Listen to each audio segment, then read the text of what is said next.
Nag-iitong Cymru, mynd y cychwyn a gwneud y ryndaeth ar y ffordd i'r carreg blewydd Llywelyn yn Llywolaf wedi bod yn llad. Rwy'n tol, gymryd y pasio ymlaen i Glyn Jones. Ti'n iawn, Glyn? Hi Lawrence, sut wyt ti? A dod i pam ti'n dod yma hedw? I gofio am Llywelyn ein Llywolaf, gwir dywysog Cymru. A,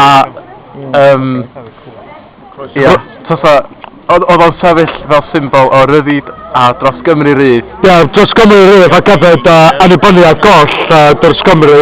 Ti'n meddwl bod mae 2002 yn tebyg pan nath digwydd yn Lord Pwyl yn ôl 1939?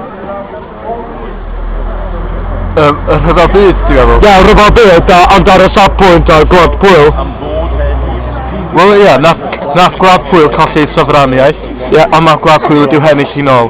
A Cymru wedi colli'r sofraniaeth 700 mlynedd, a dydy hi byth wedi'w hennill hi'n ôl. Ia, mae un yn 730 mlynedd dan y gyd yn colli sofraniaeth, felly dwi'n meddwl mae rhaid i amgylchu sofraniaeth. Dyma bobl eraill gwneud o'r amdaeth.